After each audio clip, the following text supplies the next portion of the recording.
Hey everyone, Derek here, and last week I got a hold of the review copy of Octopath Traveler, and it's a game that I've been really excited for quite a while, basically ever since it was first revealed. And since then I've put about 20 hours into the game and have learned a lot more about its systems and how exactly the game will play out. So I wanted to talk a little bit about what I've learned up until this point and give you guys a better idea of what to expect of Octopath Traveler.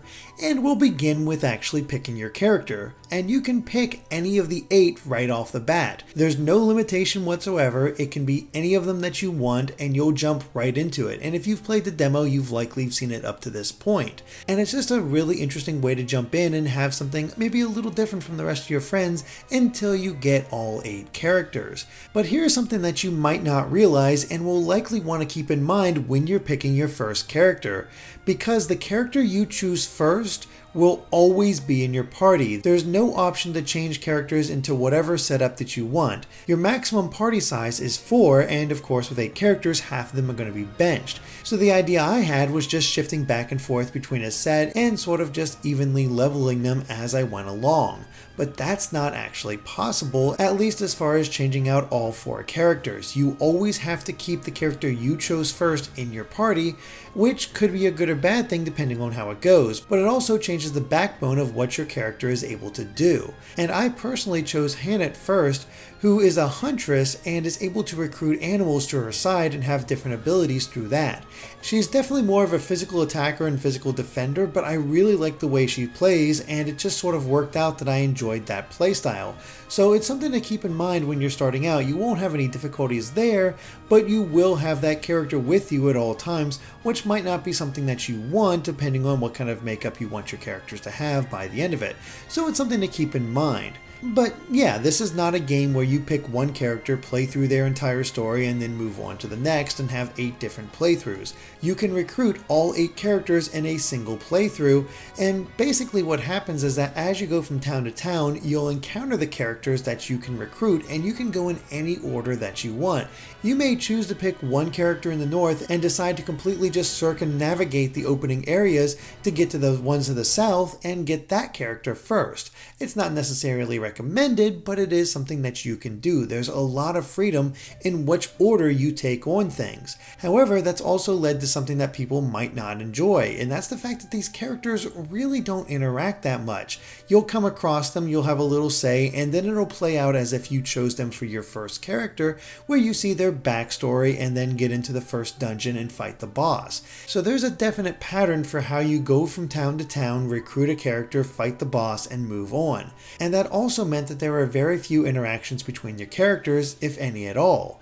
In fact, I recruited all 8 characters just to see all their prologues, and there was never any interaction. However, as soon as I headed to a Chapter 2, specifically Primrose's, there were small scenes between Primrose and the various characters in my party, where you got an idea of what their relationship was. It's nothing major, and there might be more of it later, or at least something that broadens the idea, but for now there's only these very short sequences between the characters and not much actual interaction to make it feel like a real party. It's more like these guys are really just traveling together, helping each other out in order to accomplish the goals, but their cutscenes are always by themselves and never having anybody else with them, which again, because of the openness of the game, makes sense, as you really can decide to just start with one character, play through their first chapter, and then immediately go to their second chapter as the game levels with you as you go along.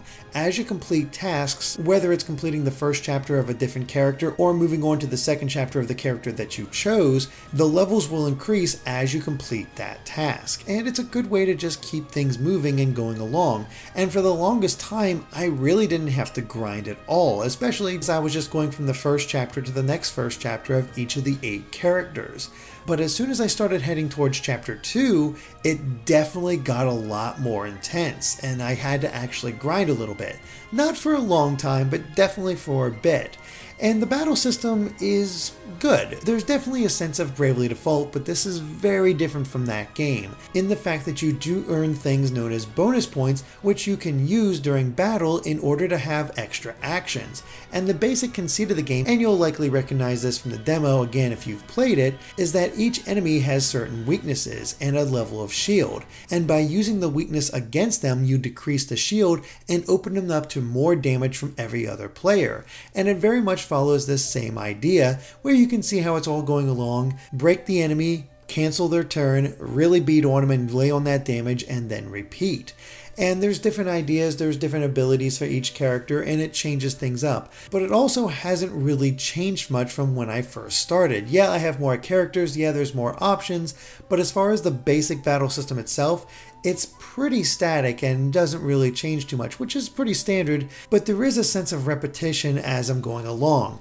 However, you do earn job points as you play along, and you can use those job points once you reach a specific amount in order to get new skills and abilities, and you can choose in any order that you desire. So there's a lot of freedom in how you go about things, what you want to do, what you want to accomplish as you go along, and it kind of ensures that no two playthroughs will be alike between players. And finally, before I finish this off, is of course the graphics and the music, and both are just wonderful to listen to. The music is just so good as you go through, with the battle music even changing once you reach a chapter 2. So there's these very subtle ways of notifying you, hey, you're in this section, or hey, you're doing this, and everything's got it along pretty well.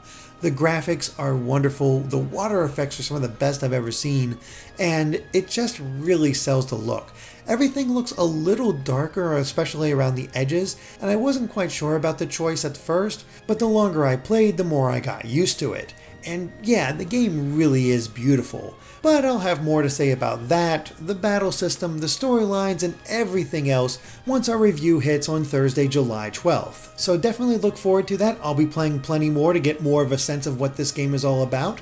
And yeah, so far so good. The only major issue I have so far is that the game does feel pretty repetitive if you go from chapter 1 to chapter 1 for each of the 8 characters. So that might be an issue, but as soon as I went for chapter 2 of a character, things definitely picked up again and felt a lot more fun. So it's definitely something to keep in mind, but again, I'll have more to say about that once a review hits. But until then, be sure to subscribe to GameXplain for more on Octopath Traveler and other things gaming as well. Until next time, bye.